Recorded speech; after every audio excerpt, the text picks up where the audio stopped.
There's in the spiritual community, especially in Southern California, there's a lot of people who are tapping into altered states of consciousness through psychedelics as well as sacred plant medicine ceremonies, which do come from, you know, indigenous cultures and Native American traditions.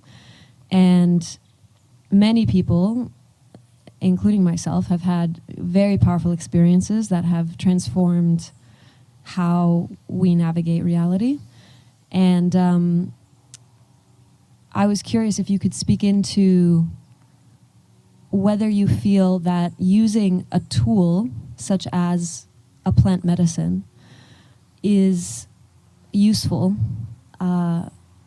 even when, you know, really the transformation has to come from the inside out versus the outside in. You heard of people escaping from prisons? What is that, Shashank, what? Shawshank Redemption. Shawshank Redemption, like that. With a spoon, eating spoon. With that, they dug a tunnel. Please do one thing. I'll give you a spade. Dig a 50-meter tunnel in this garden, which is soft and nice soil. Try and see. You will see everything in you will break. Bones will break by the time you dig 50-meter tunnel. But somebody digs it with a spoon because his longing for freedom is such, trapped in the prison. With a spoon. How many people have done this? A lot of people have done it, not one guy. So, when you become desperate for freedom, you can do many things. A few success stories of a guy digging a tunnel with spoon you heard, but you've not heard of those thousands of people who tried the spoon and all they got is got their hands damaged and stayed in the prison and died in the prison. You've not heard about those guys, isn't it? Hello? Nobody makes a movie about them, I'm saying. One success story, we are seeing it. So could it have happened that somebody smoked something, somebody popped something and they burst into some kind of experience? Very much possible. Is that the way to do it as a standard? Absolutely not. It could have happened that somebody attained to something through some influence from anything. It could be a chemical, it could be a plant, it could be alcohol, it could be anything. Somebody in some way broke some limitation and something happened which was transforming. Very much possible. I'm not saying no. But if you try that as the standard practice, most people will only end up as addicts. They will not end up realized. Because any external influence is like this. We already went through this. See, experiments have been done and it was found that there are millions of cannabis receptors in your body, in your brain. So that means the brain is always expecting you dope. Yes, because it's there in your brain. The receptors are there waiting for cannabis. That's why it's legal today. No. You are not supposed to go looking for that weed.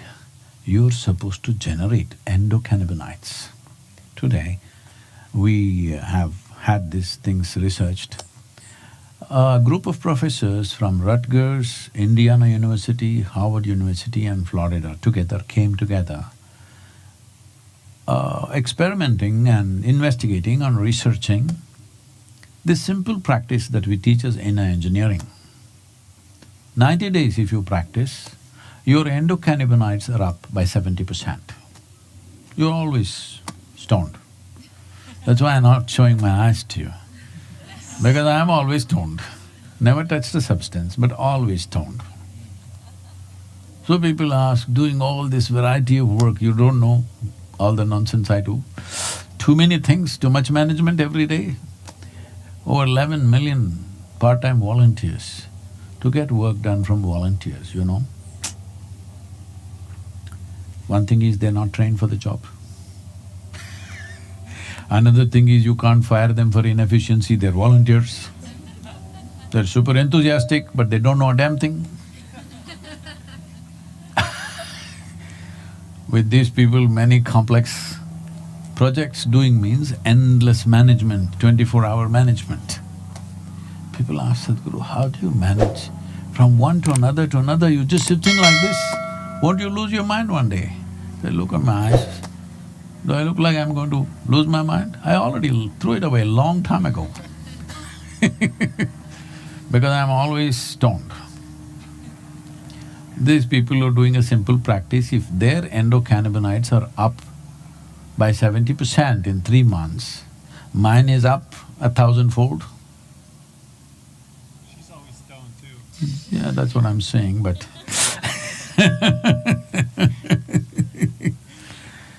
but to be stoned on your own self-made cannabinoids or taking it from a plant or from other chemicals is a very different matter altogether.